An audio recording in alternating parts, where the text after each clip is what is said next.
YS వివేక హత్య కేసులో హవాలా money laundering కోణంలో చేసిన తనిఖీల్లో కీలక డాక్యుమెంట్స్, డిజిటల్ పరికరాలను ఈడీ సీజ్ చేసింది.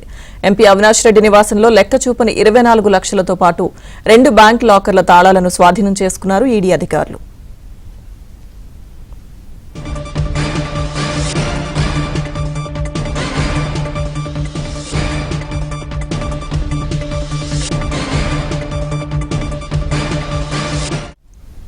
ఈడీ అధికారుల సోదాలకు సంబంధించిన పూర్తి సమాచారం మా క్రైమ్ కరెస్పాండెంట్ ప్రవీణ్ అందిస్తారు.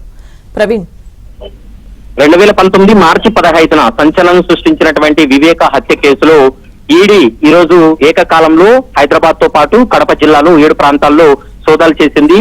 ఈ సోదాల్లో కొన్ని కీలకమైనటువంటి డాక్యుమెంట్లతో పాటు ఎంపీ అవినాష్ రెడ్డి ఈ కేసులో కీలక నిందితుడిగా ఉన్నాడు. అతని నివాసంలో హైదరాబాద్ తో పాటు పులివిందల్లో సోదాలు చేసినటువంటి సమయంలో లెక్క చూపని 24 లక్షలు స్వాధీనం చేసుకోవడం జరిగింది. మరోవైపు 2 బ్యాంక్ లాకర్లను కూడా ప్రస్తుతం వాటికి సంబంధించినటువంటి తాళాలను కూడా ఈడీ అధికారులు సీజ్ చేశారు.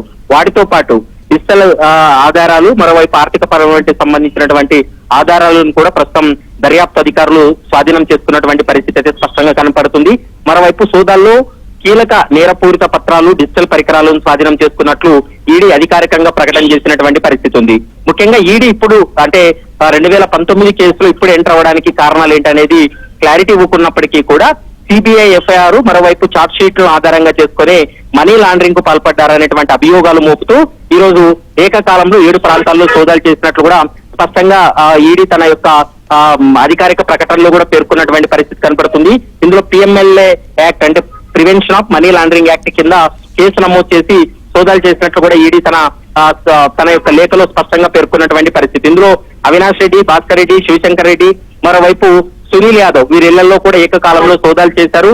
మరోవైపు హత్య కుట్రలో దాదాపు 40 కోట్లు డీల్ జరిగినట్లు కూడా వాంగ్మూలం దస్తగిరి గతంలో ఇచ్చాడు. కాబట్టి ఈ హత్యకు సంబంధించినటువంటి ఈ మనీ ట్రాన్సాక్షన్స్ కావచ్చు, మనీ ట్రయల్ ఏదైతే ఉందో వాటికి సంబంధించి కూడా పూర్తి స్థాయిలో విచారణ జరిపినట్లు, హత్యలో ఈ హత్యకు సంబంధించి 5 కోట్ల రూపాయలు దస్తగిరికి ఇచ్చి ప్రలోభాలకు గురి చేశారనేటువంటి అభియోగాలపైన కూడా పూర్తి స్థాయిలో విచారణ జరిపినటువంటి పరిస్థితి ఉంది.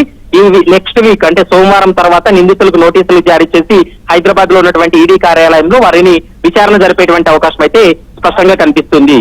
Lakshmi Durga. Right, thank you Praveen.